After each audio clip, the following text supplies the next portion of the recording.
Hello everyone, welcome to another event from the Google Developer Student Club B. Firstly, let me introduce myself and my co-host. I am Salman, your host, and we have Divyans as your co-host for the day.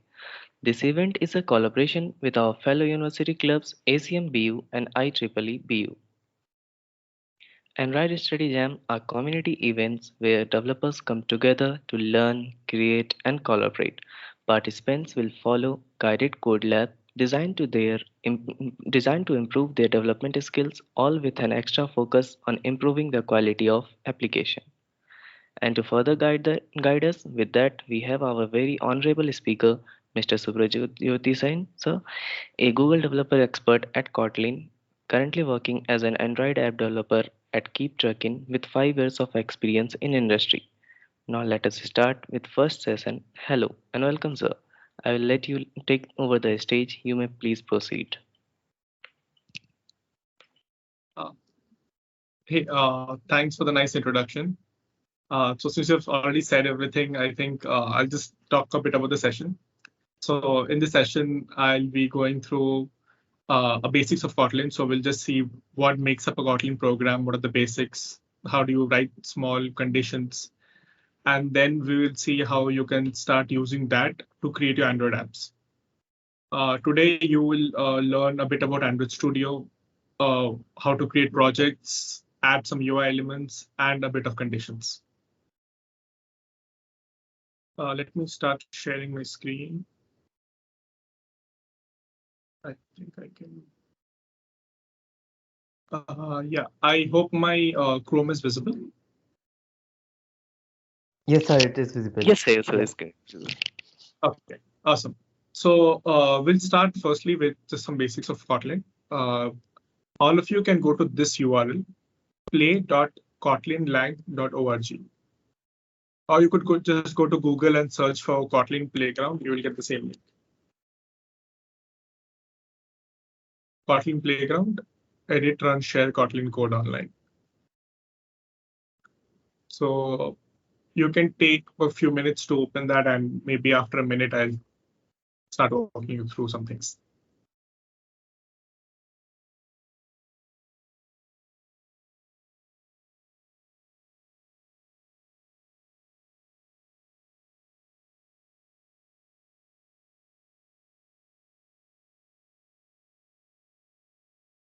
Okay, I hope by now everyone would have opened this link. So firstly, what exactly is Kotlin? Many of you might not have heard of Kotlin because Kotlin, I would say, is comparatively new. I would say as opposed to the languages you might learn in college, for example, Java, Python, C, they have existed for decades now. Kotlin is rather new. But then Kotlin plays really well with Java. So if you have written anything in Java before, you will find Kotlin very similar. The main thing about Kotlin is it's more developer friendly. You have to write less code compared to what you would do in Java. And you can call Kotlin code from Java as well as Java code from Kotlin. So anywhere you would write Java code and execute it, you could do something similar with Kotlin as well. So one key thing here is if you have written Java before, in Java, you can't directly start running a method. You would always have to create a class, inside the class, create a main function, and then start writing code. With Kotlin, that's not the case. So let's start writing some Kotlin code. Here, you just have a simple function named main. We use the fun keyword, fun, fun, to represent a function. And here, main is the name of the method. If you're writing any program in Kotlin, main is the point of entry. So whenever you write a lot of steps,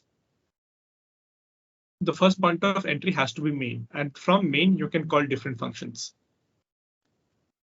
And whenever you define a function, you have to add the opening and closing brackets to specify that this is a method that I'm creating.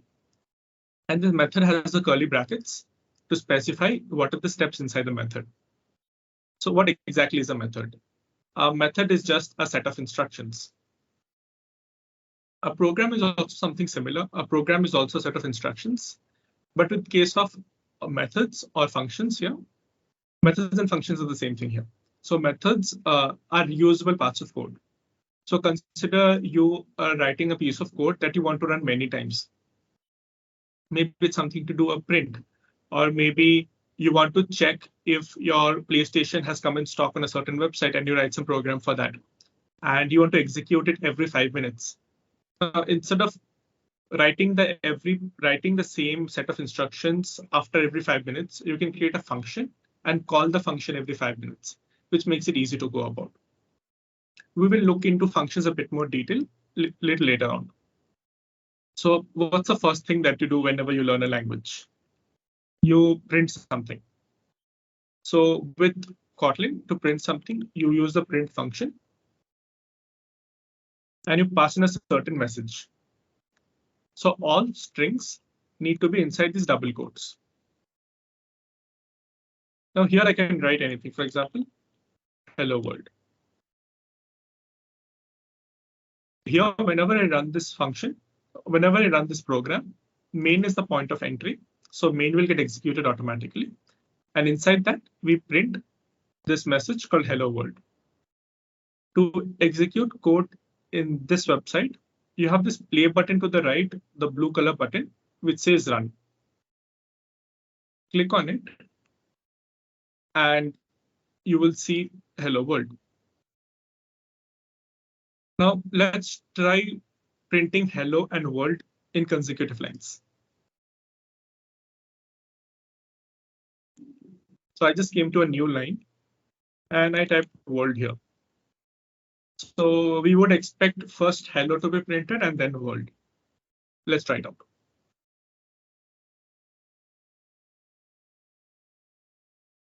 Okay, you would notice that we have an output here, but they're not on separate lines. They are just next to each other, even though I wrote the code one below the other. So what print does is it just prints to the output screen and it doesn't do anything else. So this program just knows print hello, print world. We're never telling the program that go to the next line. If you have done programming before, you would have heard of these characters called escape characters. A few special characters that tell the compiler something to do.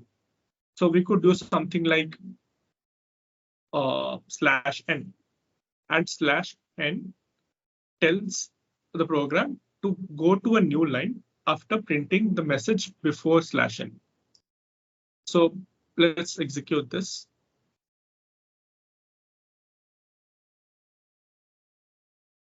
And you will see that we have printed hello.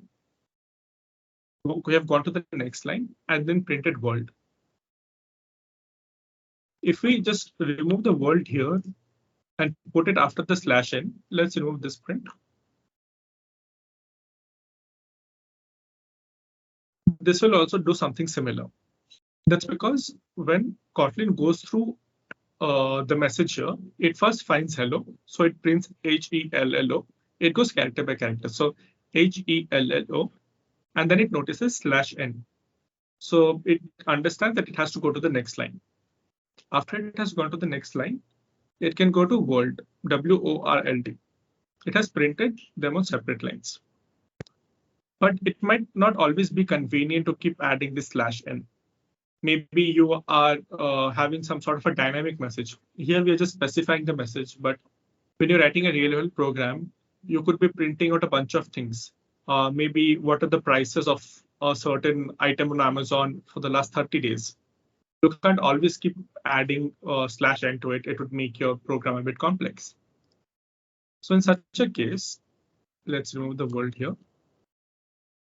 You have another function called println. What println does is it prints whatever the message is and puts a new line after it. So if I write this, you see that hello and world came one below the other. Now, I want you to execute a certain program. try writing something that will print something like this. Now, anything I write in this, I would say this screen has actually has to be actual executable code. But what if I just want to write some things that I want to remember later or some explanation? For those, you use something called comments. Each programming language has its own way of specifying comments. For Kotlin, it is double forward slashes, and then you can print anything. If I execute the code, you will notice that this doesn't affect the program at all. And this is for a single line comment. If you want a multi-line comment, you can do a forward slash star. You can keep pressing enter till you finish it and then finish it with another forward slash. And here you can mention anything. For example, this is a multi-line comment. Let's execute it. Okay, my bad. It has to be double asterisk. I think that should fix it. That's weird.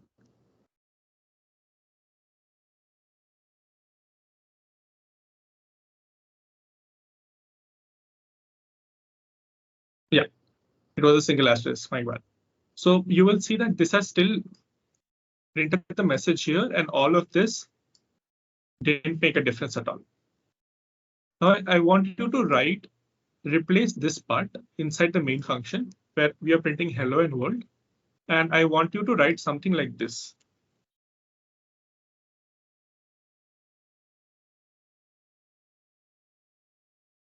Here I'm using my name, but you can use your name as well. So you have to print happy birthday. And then in the next line, you have to use your name. And you have to do this first using two print statements. Whether you want print or print ln is up to you. But you have to use first two print statements and then three print statements. I'll give you 5 minutes to try it out.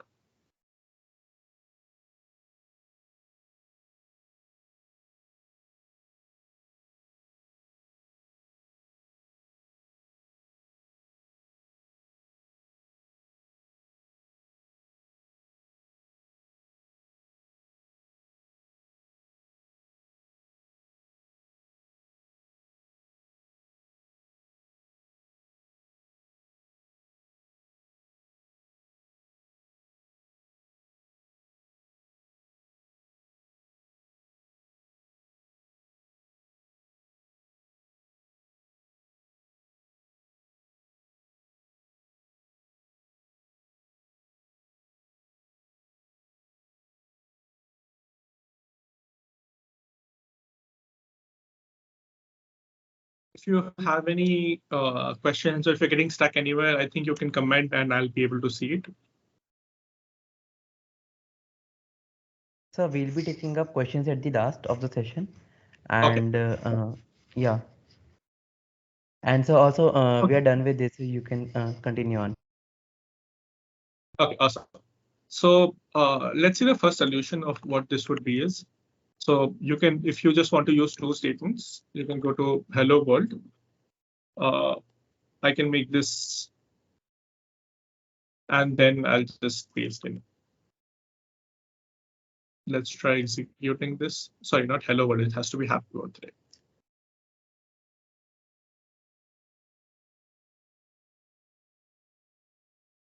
Okay, now if I had to use three print statements, let's just take away birthday.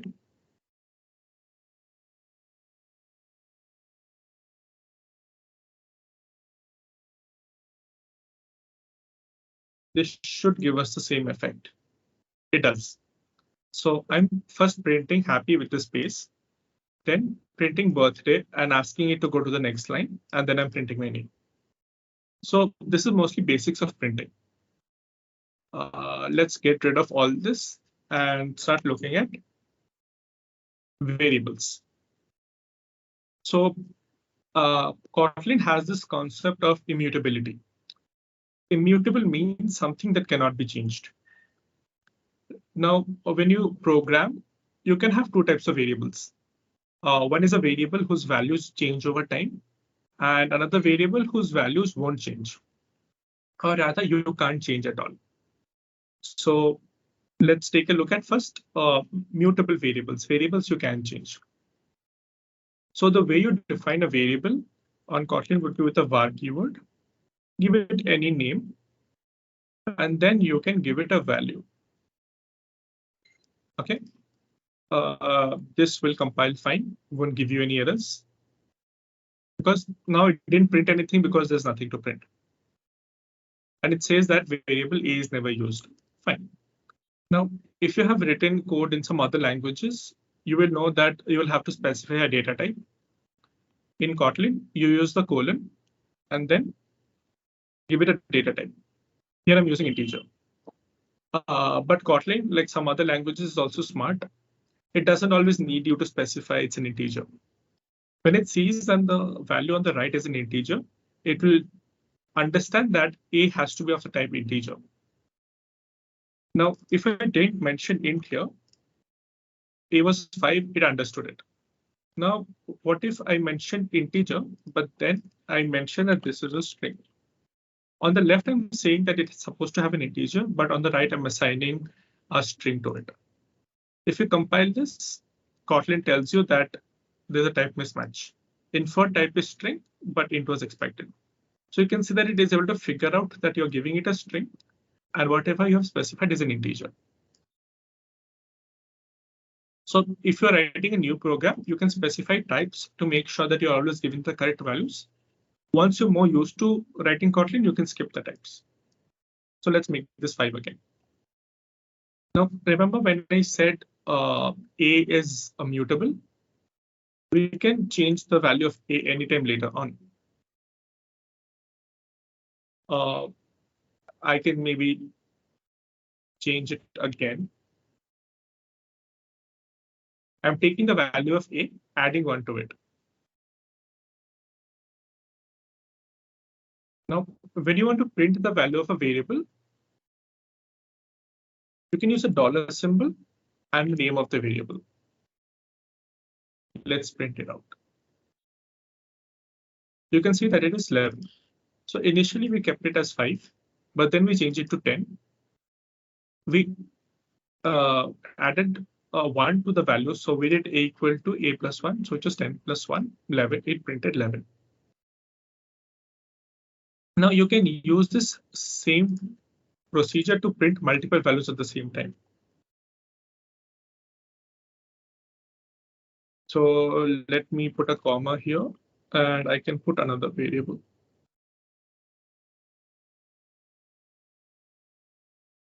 It printed both variables A and B. Now you will notice that we never change the value of B. We keep it as 24 and we continue with it. In this case, we can mark it as immutable, which is val.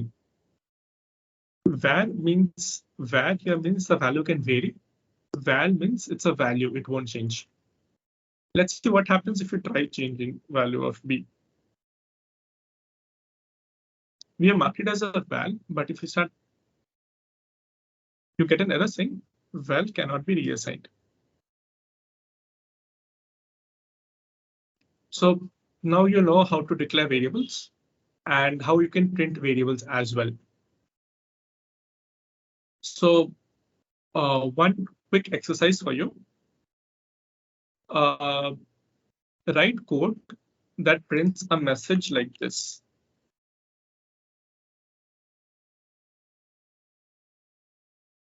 Here, your name has to be stored in a variable, and then you have to print it out something. You have to print out this string. So you cannot just copy paste the entire string inside the print statement.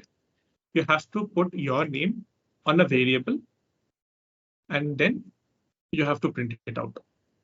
Give it a try. Also, when you're assigning your name to a variable, do you think it should be a var or a val? Think about it. Okay, let's check out how we would do this. It has to be a val because you're unlikely to change your name. I don't think so. Anyone here intends on changing their name, so I'll just copy my name here. I have assigned my name to a variable with the name. Okay, that was confusing. Then I'll just print out this message. I'll use the dollar symbol and the variable name. Okay, let's remove all this reassignment. I think we should be good to go. Yeah. So now you have an idea of how to assign values to different variables and how you can print them out, as well as print multiple variables at the same time. Now let's take a look at loops. So a loop is technically, I would say, a block of code that would perform operations a certain number of times. Now, how do you decide the number of times? It depends on the conditions that you give. So there are different ways in which you can do this. For example, I have a variable which is 10. And I can have something like, I can put a condition that while my a is not equal to 0, maybe just like, print star. And then I can say, let's reduce a by 1. So here I'm assigning a value a to 10, and I'm saying that while my a is not equal to 0, keep on doing the task inside. Let's actually change it to a smaller value. Okay, so let's print it out and see what it's supposed to do. So it printed 3 stars. Let's figure out what happened here. You're using 3. First time it checks, okay, 3 is not equal to 0. So whenever you want to check equality, double equal to will check the values. Exclamation equal to will check that they're not equal. So yes, it's correct. A is not equal to 0. It prints a star. It reduces value of a by 1. So after this, the value of a equal to 2. It'll come back here again to the while condition. It'll check. Yes, 2 is not equal to 0. It'll print it again, reduced by 1. It will come here again, 1 is not equal to 0. It'll print the star, and then it will again reduce to 0. 1 minus 1 was 0. Now when it comes here, it says that 0 not equal to 0. The condition doesn't really hold here. 0 is equal to 0. So it just stops at that point and continues with the rest of the program. And since there's nothing more after this, it stops. Now, this is when you have a certain condition. What if you want to tell Kotlin, do this 5 times? You can use this repeat function. Tell it number of times it's supposed to repeat, and put in some statements. Like, for example, let it just print star. And let's execute it. It executed it 5 times because we asked it to repeat 5 times. Now, you can replace this with a variable as well. So maybe I can call it val count equal to 5. And I can replace the value with count. Okay. You can see that I just replaced the count of inside the repeat, and it executed it 5 times. Quick exercise for you. Assign a variable with your age. Here count is equal to 5. You can name this age and assign your value to the age. And then print star the number of times your age. So if your age is 22, you will print 22 stars. If you're 23, 4, 18, 20, I don't know your ages. So whatever your age is, print stars that many number of times.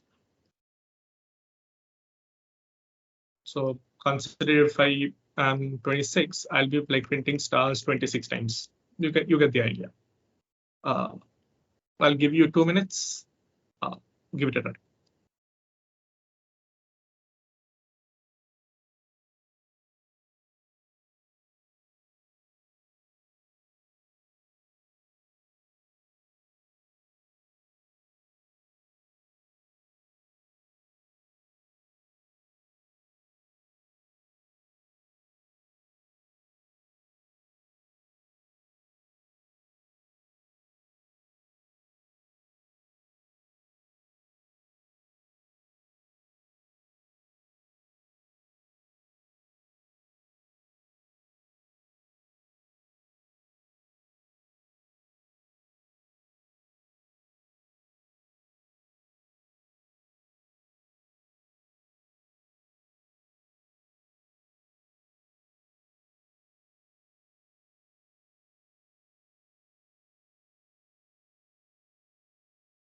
Okay.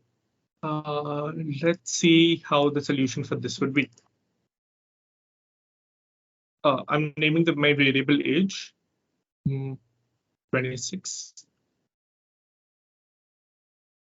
I'll just replace the count with age and the rest of the message remains same. So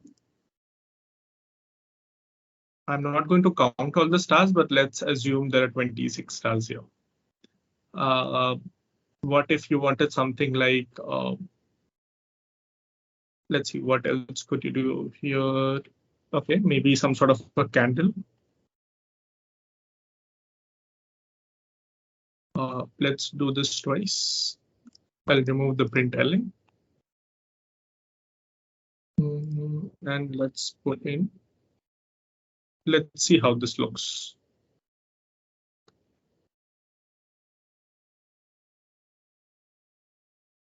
I think I will need one line separator here. So I'll just use a blank println, which will just go to the next line. Let's see what this looks like. Oh, I missed the ln here. You can think of kind of as candles. Yeah, I hope there are 26 candles here. I'm not going to count, but using this repeat, you can print out all these different kinds of patterns. And this should give you a basic idea of about things like how do you do a certain command at a given number of times. So here we are using the print command and repeating it these many times. Now, what if you wanted something that's a bit more dynamic? Here we are just specifying that repeat it this many times. But what if you want to go over a certain number of values? What if I ask you to write a program that's supposed to print all the numbers between 1 and 30? Now, you could do like print ln1, print ln2, print ln3 and go up to 30. But again, that's very manual and we are programmers. We want everything simpler and not have to do that much manual work. So you could use a while example that we had seen earlier, where you could keep, maybe you have to print the first 30 numbers. So let's say you have a var a equal to 1, while a is less than equal to 30. So less than equal to, it's mostly the mathematical symbols you already know about. We print the value of a. It has to be within double quotes. And we increment the value of a one by one. Let's see what this does. Yeah, it printed. OK, let's add a space for clarity. You can see that it printed all 13 numbers without us having to repeat the same thing multiple times. But then again, it's Kotlin. we are learning a new language. There has to be something better, right? There is. So let's get rid of this entire part. I'll just comment it out.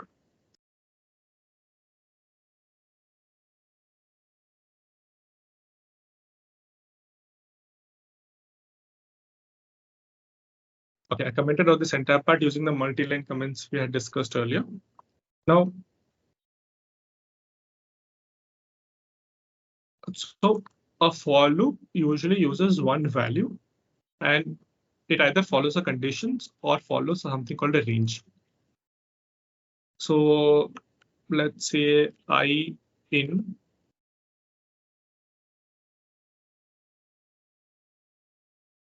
as soon as you read this code, it's pretty simple in terms of understanding, like you see 1 dot or 30.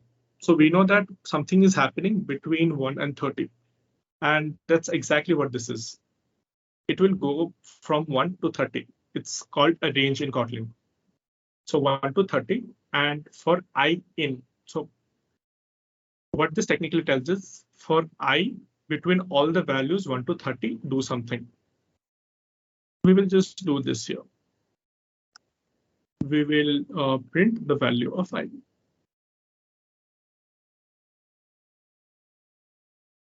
And that's it.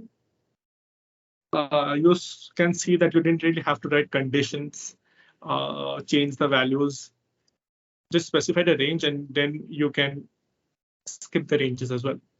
But what if you don't want to always go forward by one value?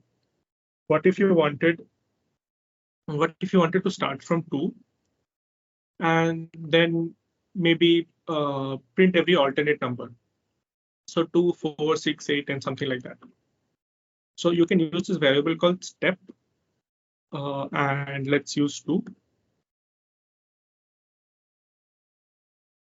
You can see that it went forward by steps of 2. So it started with 2, steps with 2, added 2 again, it became 4, added 2 again, it went forward like this. So there are lots of combinations like this. What if you wanted to do it in the reverse way? Let's see if this works. This didn't. So here you don't see any output because this for loop did not run at all. When you say go from 30 to 2, let's remove the step here for simplicity. Ranges can't go backward like that. You're going from 30 to 2. In some languages, ranges can go backward, but in this case, it can't. It always goes forward. So you can't go forward from 30 and come to 2. You can always go backward. So what you can do is,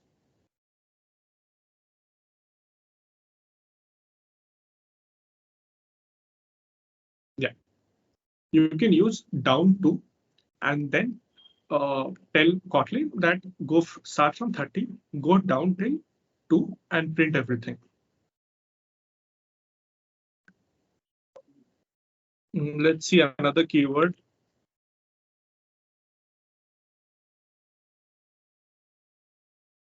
Okay, maybe I missed it, but you can use down to from go to 30 to 2. And if I'm not wrong, we can use the same steps here. So if you go step of 4, yeah, we start from 30, reduce it by 4 values, and then we come to 2. So this is how you can use while loops, for loops, as well as repeats. For is very useful if you want to go in a certain range. For example, you want to find all the prime numbers between 1 to 100. That will make it very easy for you to do using for loop because you have a range. But then what if you have a certain condition that I have 1,000 rupees. I want to keep giving out 40 rupees till I run out of money. Now, directly you don't know what are the values you're supposed to go through. You just know that every time you're supposed to give out 40 rupees. So in that case, you can use a while loop because you have a condition there that till the time my money is not equal to 0, keep giving out money. This is basics of loops.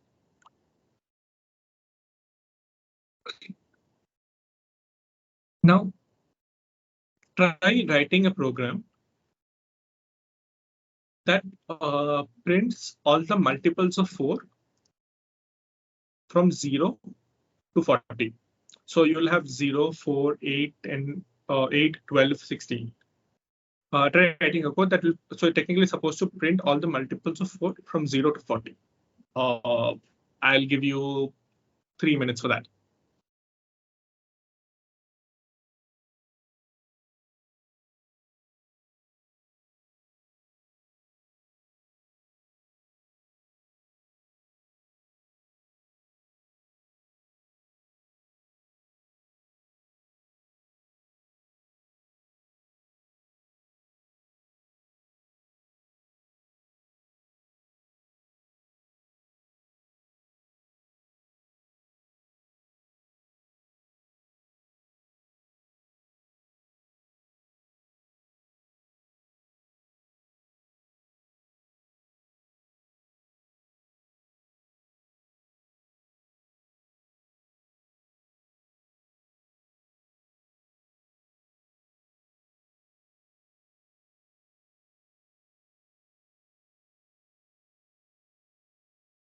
While you're writing the program, think about the conditions I mentioned of where you want to use a for loop, a while loop, or a repeat.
Okay. You can continue writing a solution, but I'll write my solution here. So if you have done something similar, great. But I would just say this is not the only way of doing it. If you've done it a different way and you're getting the result, that's good as well. So I know that I have to print out all the multiples of 4 between 0 and 40. So I'll start with for I in 0, 40. Now it has to be multiples of 4. So what exactly is a multiple? A multiple is just adding 4 every time. So if you start with 0, the next multiple is 0 plus 4. The next multiple is 4 plus 4, 8. So I can go by a step of 4.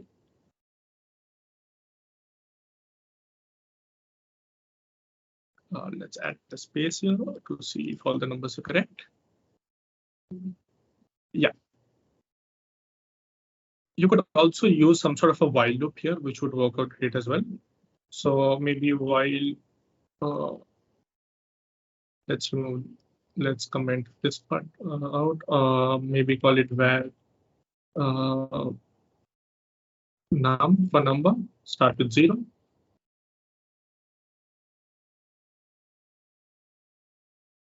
While num not equal to 40.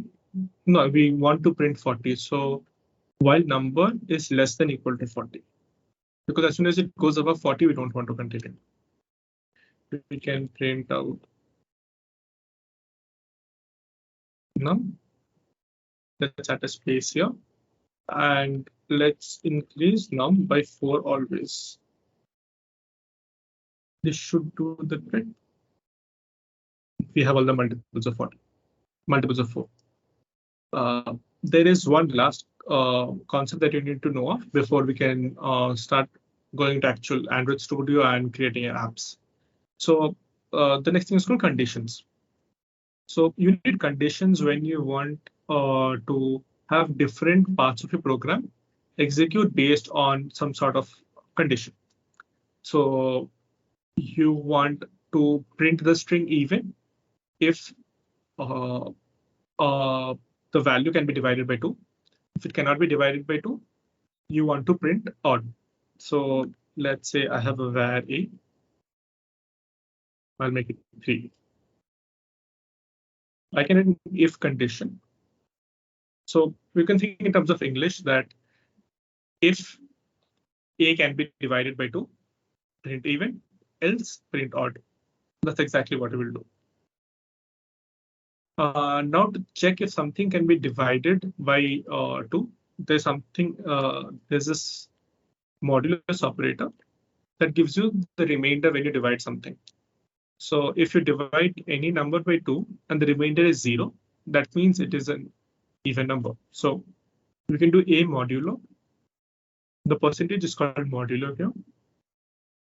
If it is equal to 0, you give it curly braces block, and then you have an else.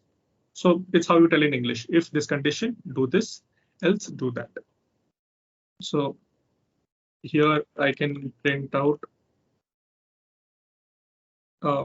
even.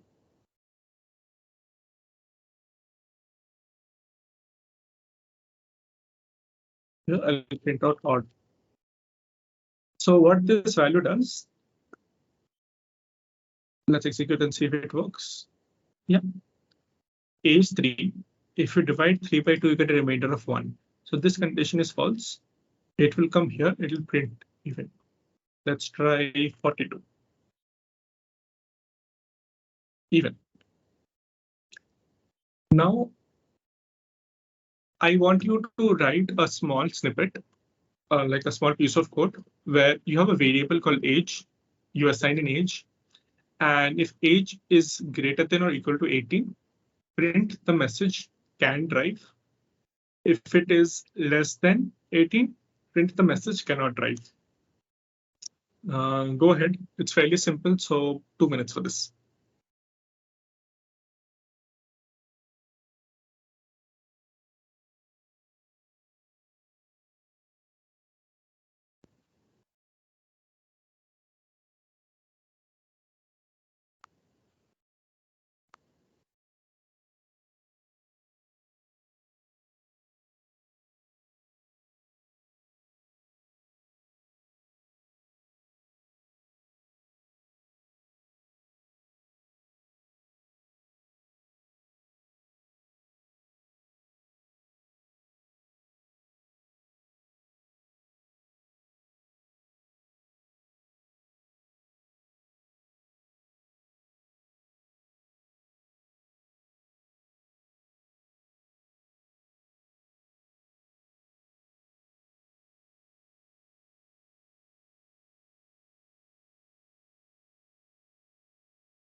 Okay, so I have this variable called age, and I have assigned 26 to it. You might also think that since age isn't changing, we can make it val. If you did think that, good job. We can make it a val. We have an if condition which should print can drive, and the else condition will print cannot drive.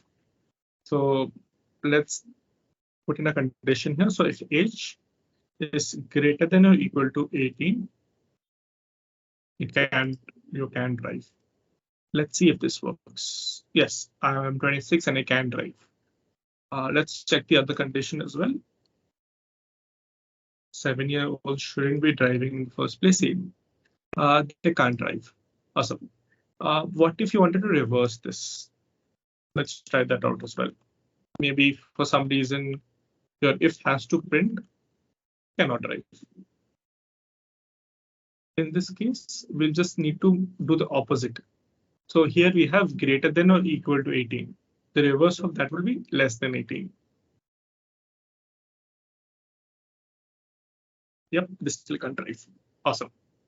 So now you have a basic understanding of Kotlin. Let's go on to Android Studio and then see how you can start creating your first project. Let me close Chrome here.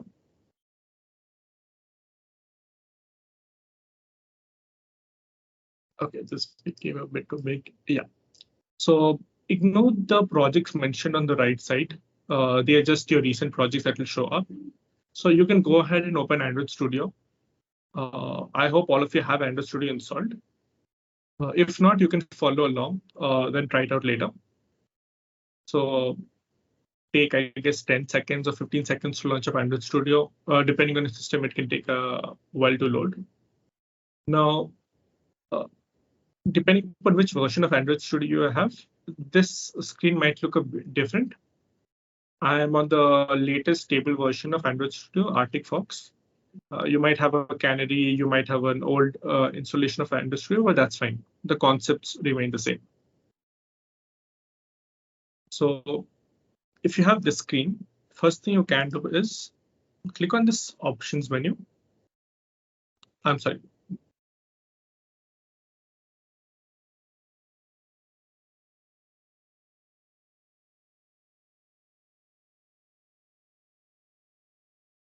Okay, sorry, not options. Things have changed recently. Okay, so when you come to the projects tab, you will have this three-dotted menu. Click on that and click AVD Manager. Here you will get a list of devices that you can have virtually. So AVD means Android Virtual Device. It's technically an emulator that lets you run your apps on a virtual device if you don't have a physical Android device. You might not have a smartphone, or you might have an iOS device, or could be a bunch of other things. So here you can use an emulator to test out your code. This has two main benefits. You can test even if you don't have an Android device. As well, I don't know why this suddenly expanded. Okay. And you can test out different versions of Android without having to own 5 or 6 devices.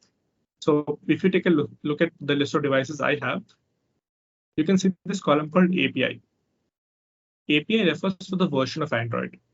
So each version of Android has an API level. You can see the corresponding Android version to the right.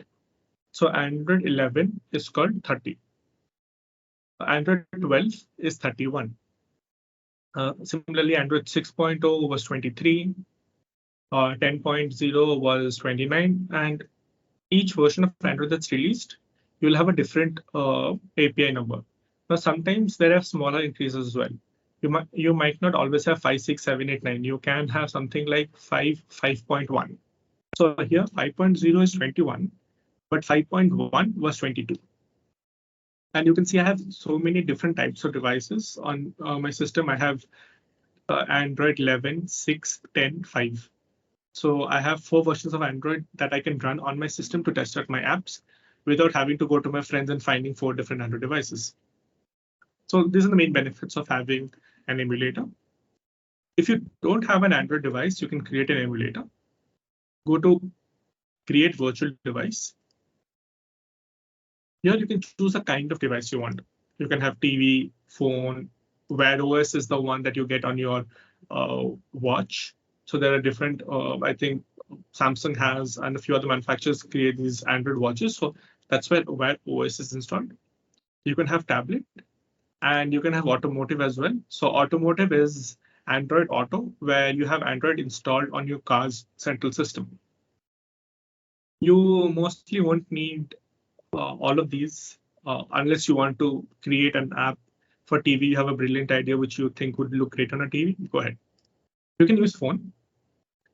And you will see that some of these have this Play Store column and they have this symbol for the Play Store. This means that this particular emulator that whenever you're creating, this will have Google Play Services installed.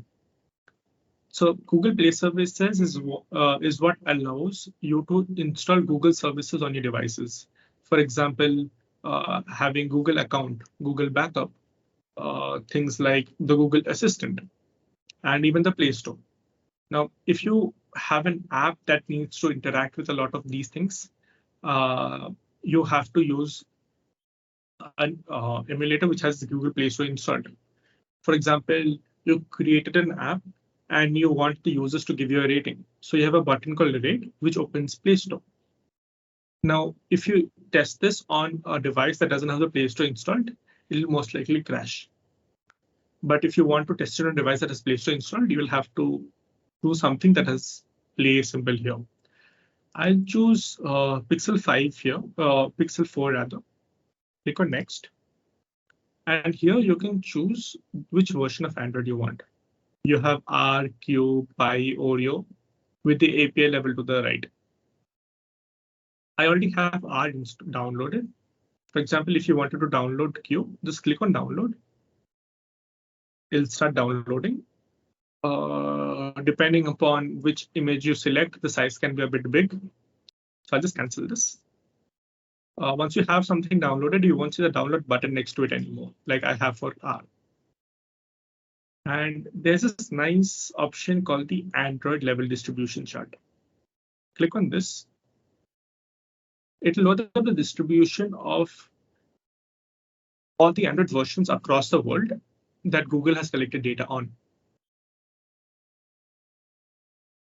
So what this helps you do is you have to decide on a minimum API level for each of your apps. What the minimum API level decides is which version of Android, till which version of Android do you support? Now, if you support something like 4.2 Jelly Bean, which was very, very long ago, you technically will be supporting 99.8% of devices on Earth.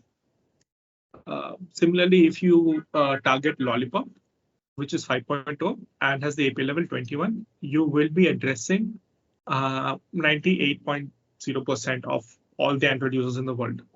And Android has a few billion devices at this point, so you would be supporting majority of the users. Now, why does this matter? Why can't all apps just support all the way till Jelly Bean? Then they'll be supporting practically the entire planet. That's because with each version, there are certain APIs that you can't use. APIs is just basically features that Android gives you about things you can use in your apps. You will notice that as and when you get OS updates on your phones, you'll get new features. You would have noticed that if you use a device with Android 7 or 8, not 7, I would say 8 or 9, you get this nice notification features where you can switch off certain notifications. Some of your phones got a dark mode where you can toggle a dark mode from your notification settings, or rather the quick panel settings. Now, each of these things are introduced in a certain version. Now, if I want all my users to have a dark mode, I can only support something like maybe Oreo or Pi and above. Below that, it won't work. Right? So, and there are different other APIs where it can become very cumbersome for you to support something like you'll have to write special code for Jelly Bean, special code for KitKat, special for Lollipop. And once you have a big app, it becomes very difficult to maintain. So if you're creating an app right now, API level 21 is a safe bet. Most of the APIs are very friendly, 21 and above, and they're supporting 98% of the users. Let's close this and click on next. Here, you can give a few more details, like whatever you want to name your virtual device as. You can keep the default because it gives you information about which API level you're using and the device. You can choose the default startup orientation. So whenever you start the emulator, should it start vertically or horizontally? You don't need to change anything here. You can click finish. You can see that I have a new Play Store enabled device image ready. I can click on plus.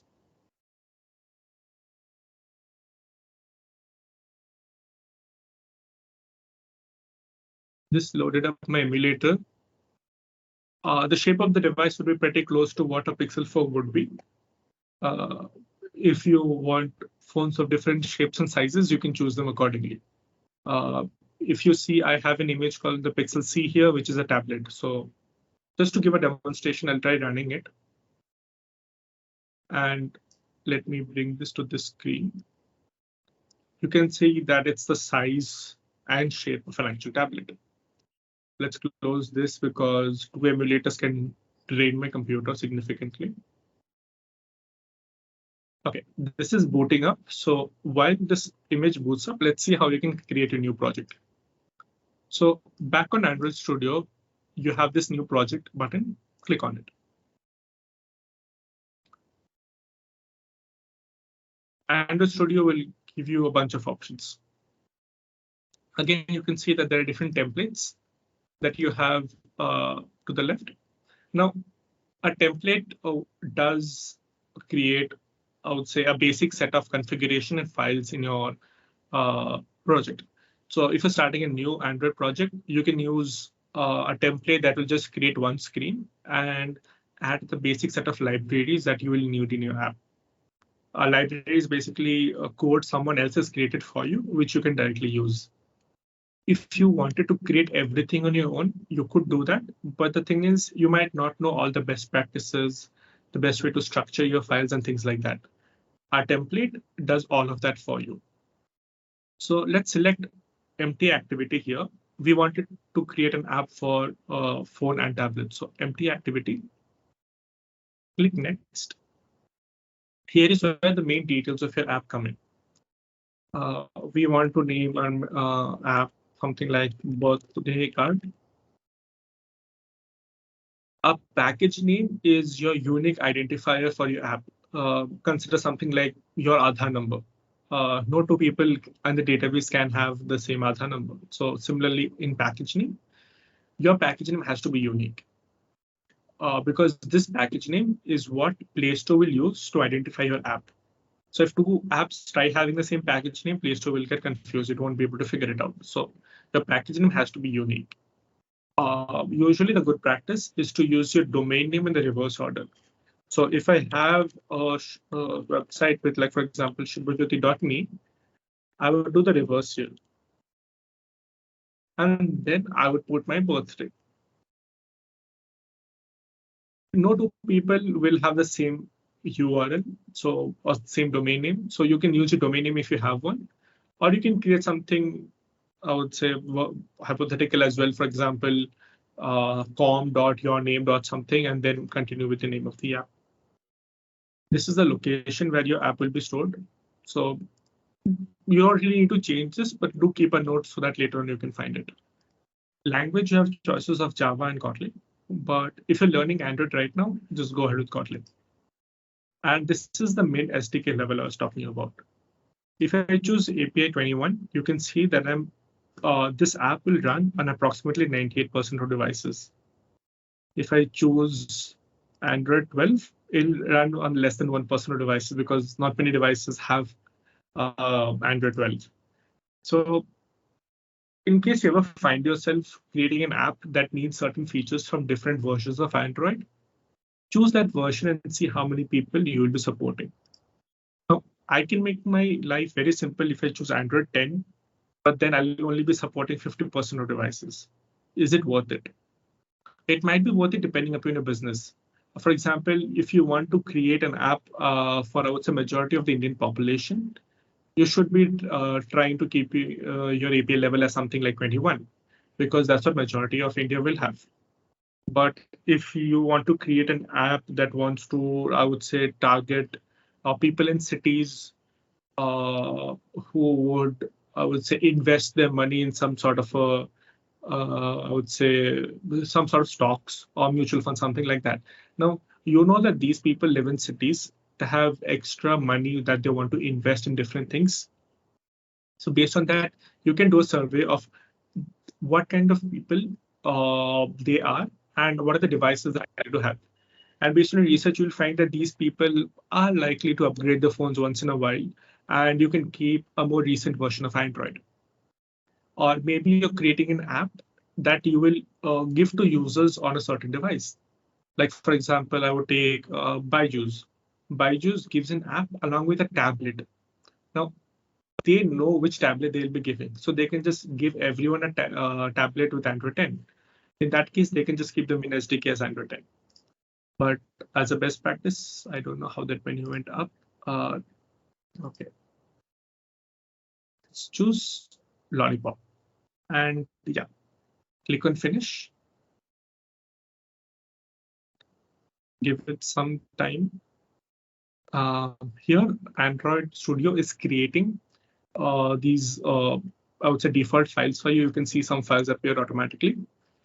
Now, your question might be, why are we using Android Studio, not some other IDE?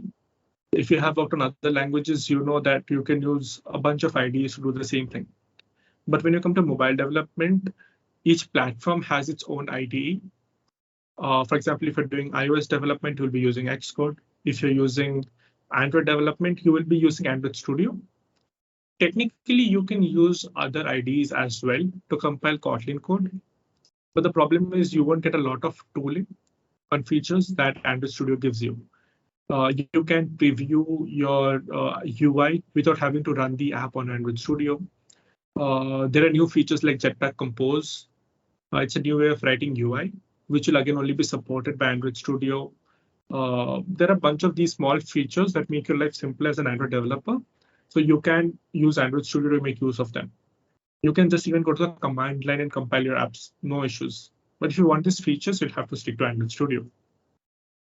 And I would recommend having a laptop with at least 8 GB of RAM to have peace of mind while developing on Android Studio. If you have less than 8, things can get slow from time to time. You can see at the bottom of my screen where the cursor is that there's something called Gradle, and it is downloading a bunch of things. So Gradle is the program that binds everything together. It takes my Kotlin code, all the files I have given, all the pictures I have given it, all my layouts. It takes everything together and creates an app for me. So Gradle is what helps package everything. I wouldn't say package everything, but keeps everything. It's a glue that sticks everything together. So we have a basic version of our app ready. On the left side, you will see that there's something called an Android dropdown. And you can choose between different types of structures. Let's go to project. Project will give you your folder, how it is normally kept on your system. You have an app directory, you have SRC, you have these different packages, and let's go to main, Java. And you can see that the package name is here, that me.subhrajyoti.birthrecord. So whatever name you give to your package, this is the same name that will be reflected here. Okay. So you can switch to Android as well. What it does is it just takes away some of the files so that you only need what you want. I mean, you only have what you need for development. Now, you can see 2 files are open by default. Activity_main.xml and main activity. An activity just represents any screen on your app. So let's see if there's anything open. OK, this is the emulator that I was using. Let's open the message app.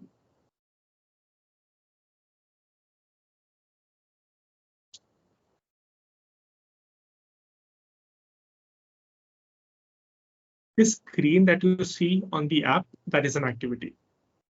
If I go to start chat, this is a new activity. So an activity represents a screen in your app. And where is all this UI coming from? There's this, once you start a new conversation, you will see it listed here and things like that. We'll take a look.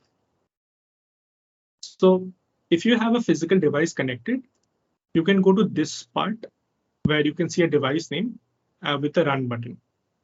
So if you click on the drop down, it will show you all the devices that are connected. The Samsung device is my personal device, and it's an actual physical device. Whereas the Pixel 4 API 30 is the emulator that I have created. If you ever want to run your app, click on this play button here, which says run app. And go to your emulator or physical device, whatever you're using, and launch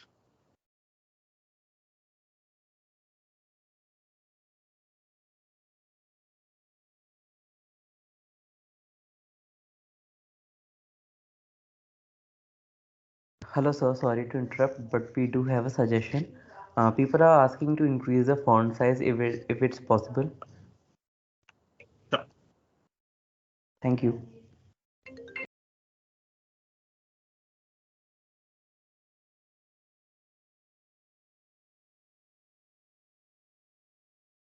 Let me look at the process.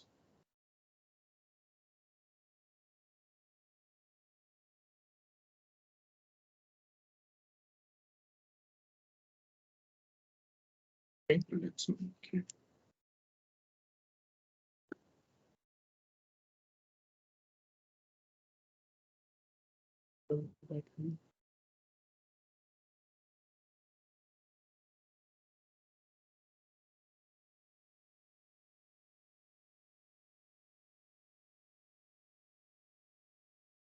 Let me reopen the files to see if that helped. Okay, I hope it's visible now. If not, I can increase it a bit more. Yes, sir, it's visible, but it will be better if it will be a little bit big. Sure. Let's make it 25. Okay, 24. Not sure what's the issue here.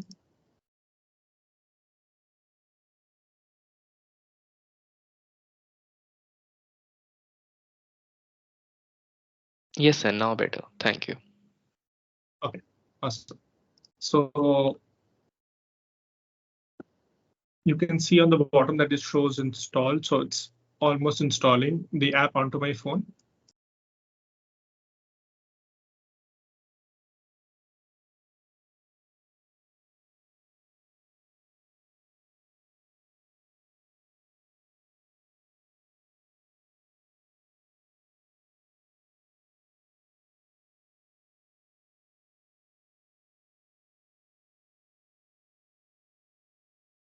I think the first install is the one that takes a while.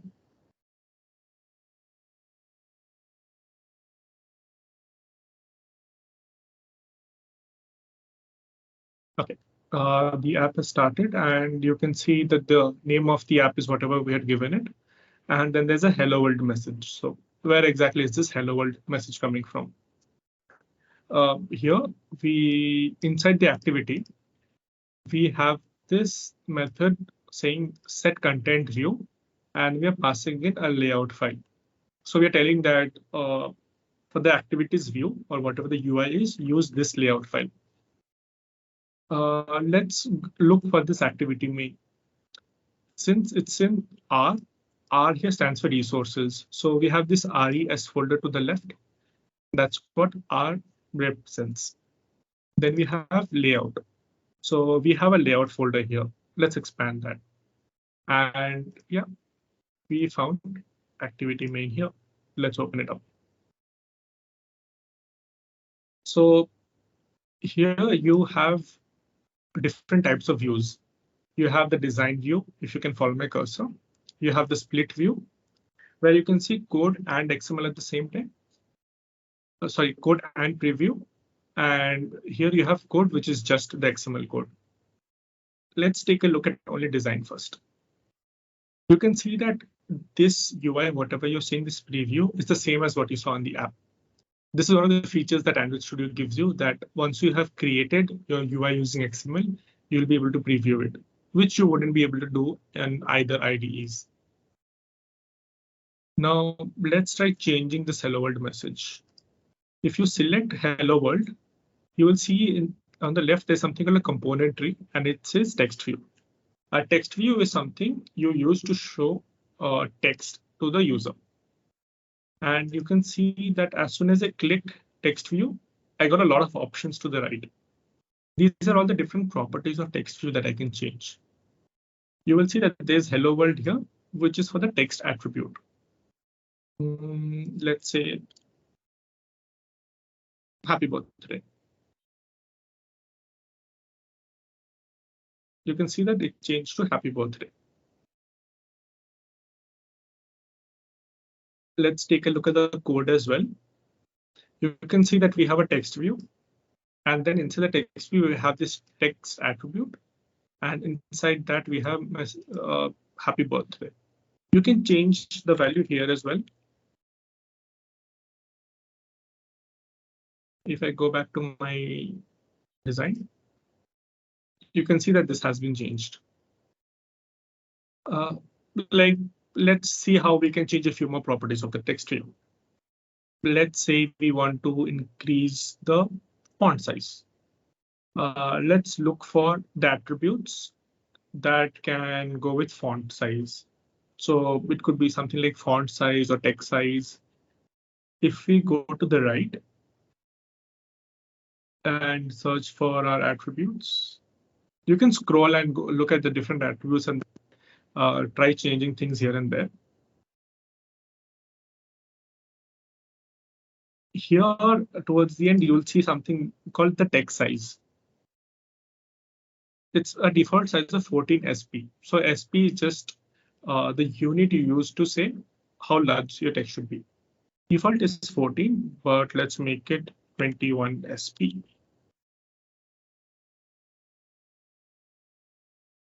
Press enter, and then you can see that it became quite big.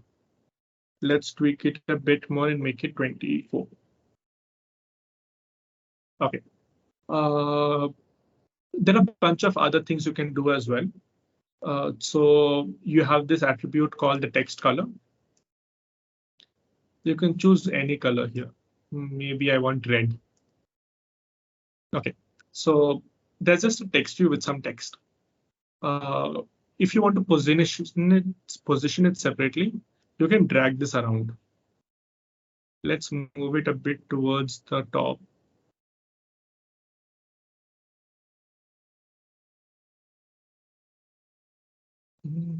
I think this should be good.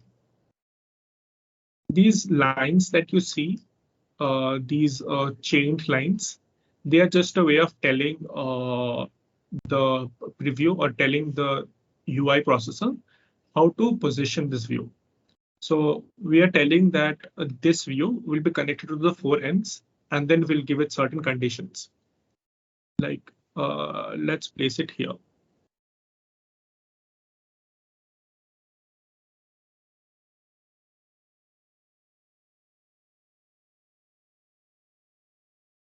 Now, if we go back to our code, you will see that we have set a text color here in hexadecimal. We have the text size. And we are also giving it certain conditions like this: horizontal bias and vertical bias. These were set when we moved it around. So what horizontal and vertical bias tell us is that this would be bias 0 at the center. Now we also have given it a bit more bias. We're telling that go towards the top and go towards the left. So if this is your middle, sorry, this would be, I think, 0.5 bias because it's the middle. If you move to the left, the horizontal bias will be less than 0.5.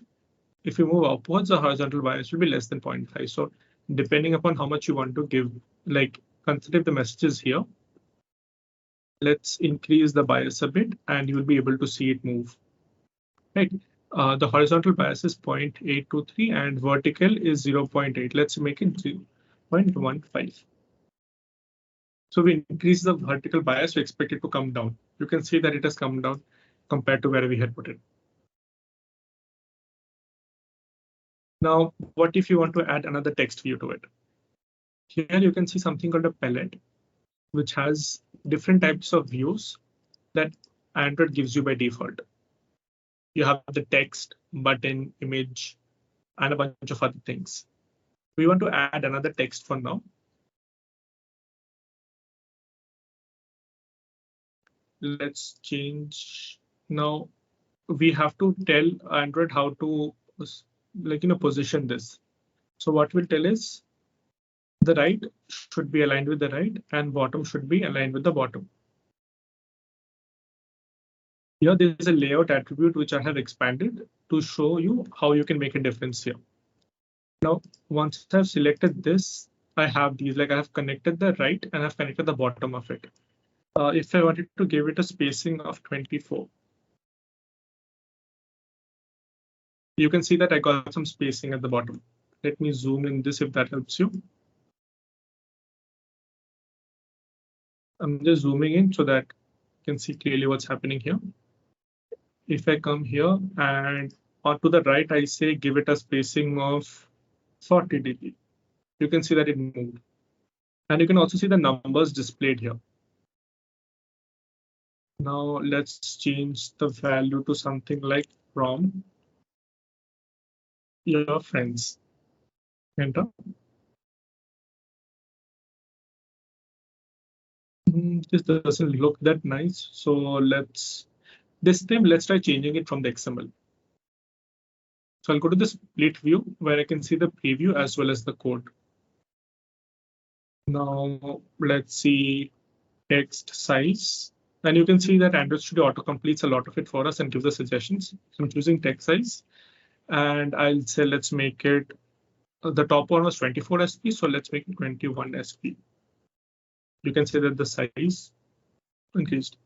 And then let's go to text color. You have these predefined colors, but you can also, like, for example, I can use the color black, which is predefined, and it became black.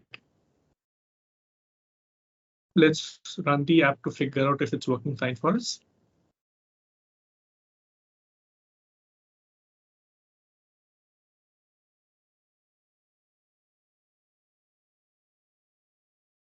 Awesome. So you can see that you have a message on top and a message on bottom as well that it's from friends. But this app kind of looks pale. So let's add a little more fun to it. Let's add an image view. So an image view kind of does what it sounds like. It adds an image. But we don't have an image on the app right now. Images usually will go to this drawable folder inside resources. If we expand, we can just see this something called launcher, foreground and background. These are what help you in the launcher icon. So if I go to my app menu, you can see the birthday app has this default icon. That's where your launcher icon goes. So to get a birthday image, you can go to, let's open up Chrome. You can go to this URL, bit.ly /Android cake.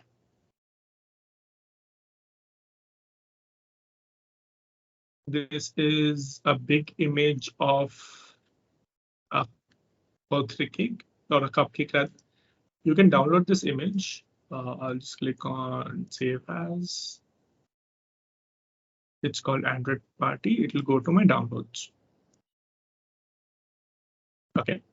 What I can do here is go it on Finder. I have this Android image here. Let's go to my folder here. Now here I have the drawable. What I can do is come here, drag that image here onto this drawable folder. You can get rid of this. Come here.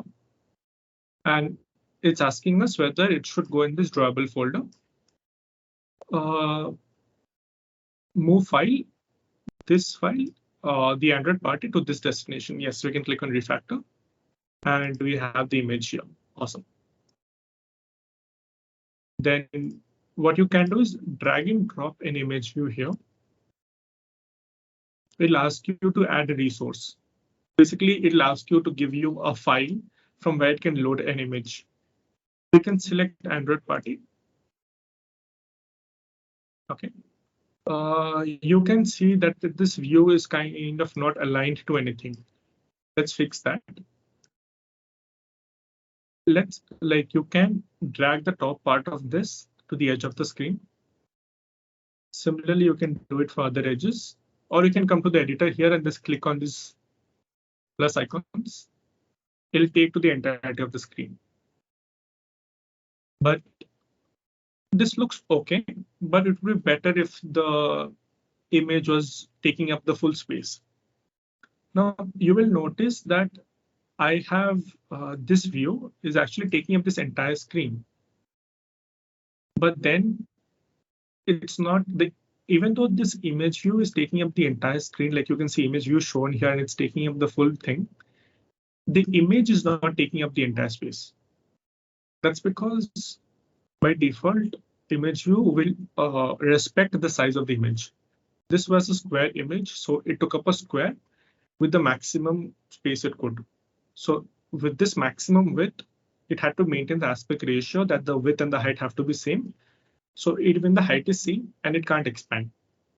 This is where you can scale the image. So if you want to scale an image views image, you have this attribute called scale type. If you follow my cursor, you will see this scale type.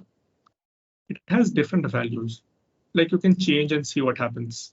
Center inside, width start. It tried fitting the image to the top. Fit end will take it down. Center just fits the center of the image to the entire thing. The center crop, which looks much better. It crops the image so that whatever it can fit with the image being with the image resource being at the center. Now this looks much better, but our texts have disappeared.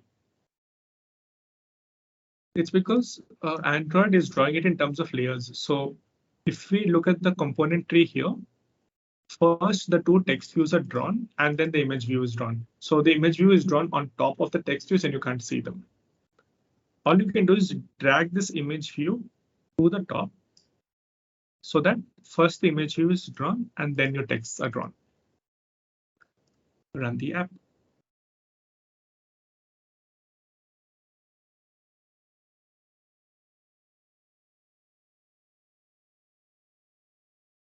You can see that we have a pretty nice looking app at this point. Since this is your first app, you can do this for your friends when they have birthdays, where you can just make an app for them that shows that says happy birthday with a cake as well as your name at the bottom right. Now, let's try doing something more. Let's try adding a button to this and see what we can do. Let's take a button from here.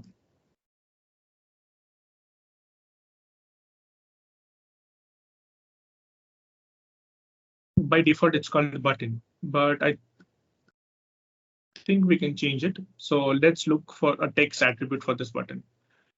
You can see that we have a text attribute which calls it button. Let's name it Can You Drive? So we have a button that says Can You Drive? And we want it to be centered. So what we can do is we can tell it. Oops, this should be 0.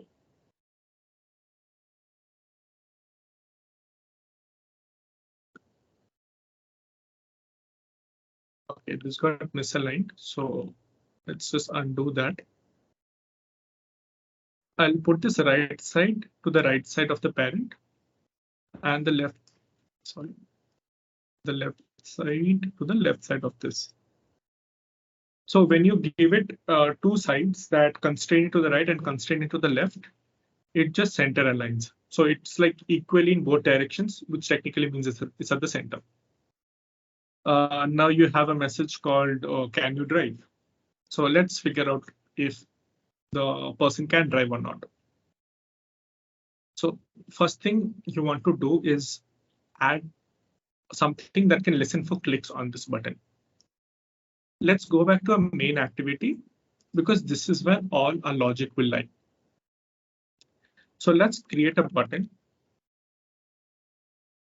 and assign it to this button here. If we come here and see the topmost attribute, which is named ID, you will see that it's called button. So this particular view has a default identifier, which is button.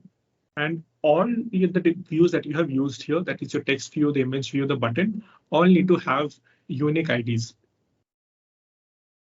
That's because when you look for a view, You look for them using their ID.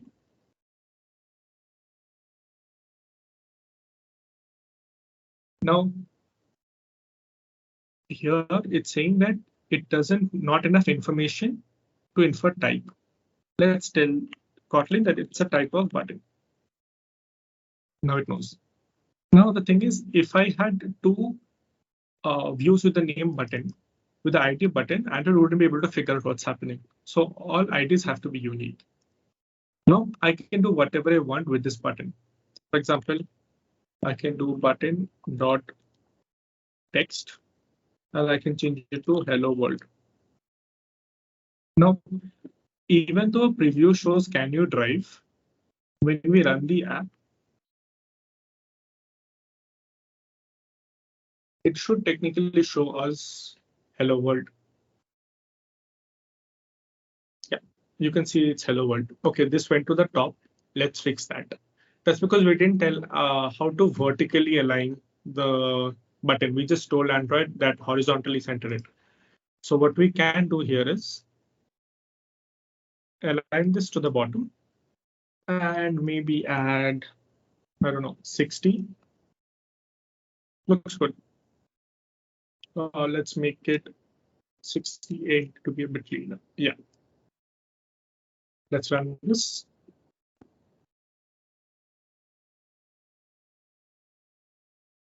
You can just keep clicking on this run button here whenever you want to run the app. Now you can see that even the preview shows can you drive, it's actually hello world here. That's because first your view is drawn, like on your entire layout is drawn, and then Android starts executing whatever you have mentioned here. So first it actually sets the value as can I drive and then changes it to hello world. Let's remove that. Whenever you want to add a click listener to any such view, you have to call this method called set on click listener. Here in this code block, you can execute any code that is supposed to be executed when a click happens. Okay. So you clicked, but now you want to show something to the user. You would have noticed in certain apps that a message appears for some time and then disappears. That's called a toast. So let's create a toast here. Toast. You call the make toast class. And you can see that it tells us that the three parameters, a context, a text, and a duration. A context is basically whatever a screen or whatever component you're using it is in. You don't have to bother much. Whenever you're in an activity, you can call this. Let's just send a message called LOL. And then you have the duration. So toast dot length short and length long. So short will just show it for a few seconds and disappear.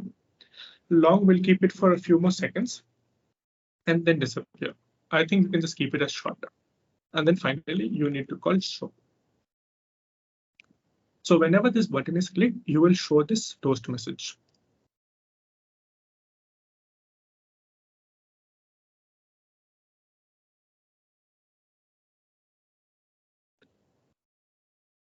Can you see this slight bubble showing up saying LOL and then disappearing after a few seconds? That's a toast. Now, let's use some of the concepts you learned about Kotlin earlier in the study jam. Let's keep the person's age as 21. Now, what you can do is you can keep an if condition. If age is greater than equal to 21, right? I mean 18.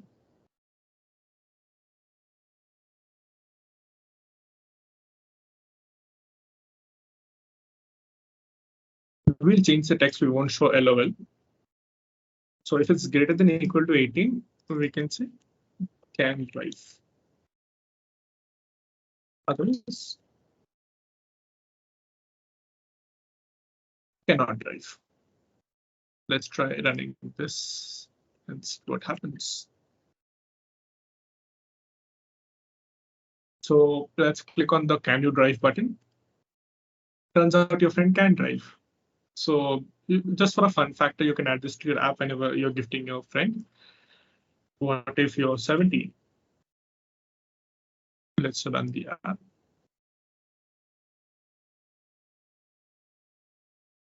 You can see that now the app launches are much faster. It's only the first launch that takes a while. And can your friend drive?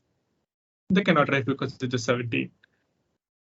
So now you get an idea of how you can change different parts of the UI. You can add different elements. You can interact with them.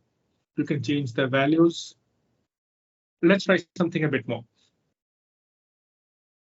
If the person cannot drive, we will show the message as well as change his happy birthday to say cannot drive, haha.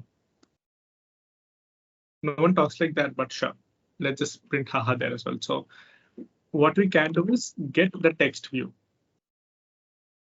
Now we need to figure out the ID of the text view. Let's go back to our XML file. Click on this view. And interestingly, this doesn't have an ID. So let's give it an ID called message. Now it has an ID. We can come back here, find view by ID, message. We have to add a type for this. Try taking a guess what the type here will be. If you thought text view, you are right. Now that we have access to the text view, remember how we changed the button's text? Similarly, we can do that for text view as well. So text view dot text.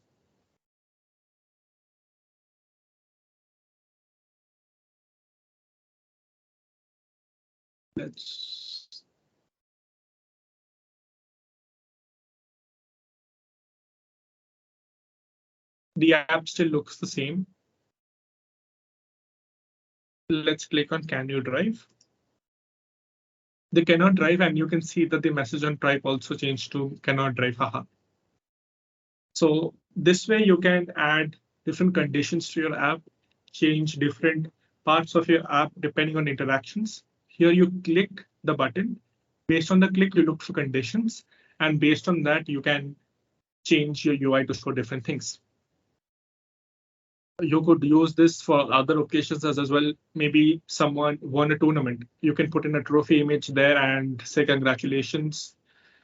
You can have a button that shows the number of tournaments they have won. So you click the button, it says, congratulations, you have won 18 tournaments till now.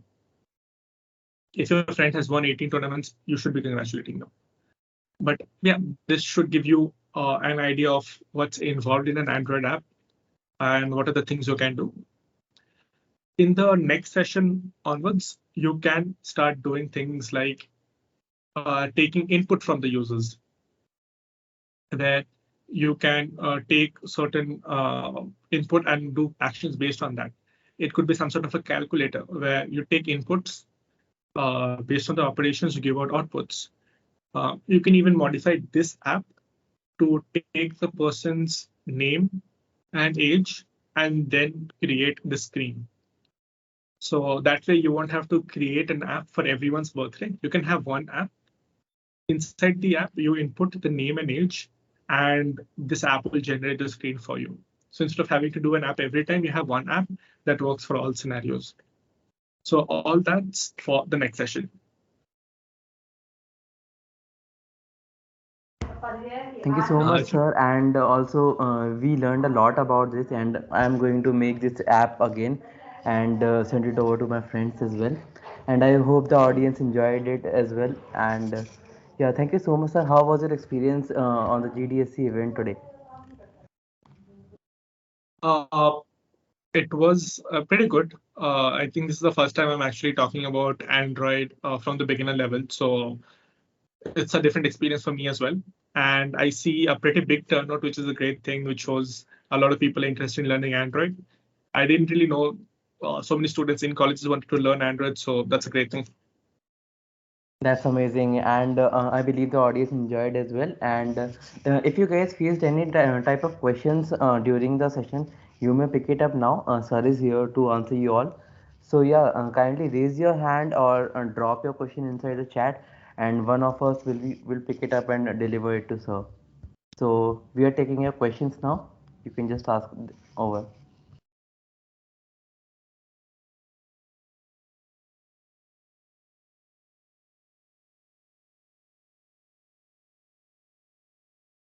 Guys, do you have any questions?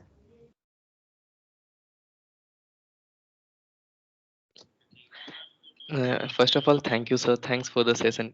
Sir, everyone wants to connect to you. So how they can connect, like on LinkedIn or something? I am active on both LinkedIn and Twitter, so you can just search for me, Subhrajyoti.Sen, on both LinkedIn and Twitter, and you should be able to find me. I work at a company called KeepTruckin, so that should make it easier for you to search for me. On Twitter, you can just type my name. I don't think so there are many people with my name on Twitter. Okay, sir. It was a great session, sir. Nice to have you, sir. Thank you. Okay, so we are taking questions for 1 or 2 minutes more. So just drop it into the chat and we'll be delivering them to sir.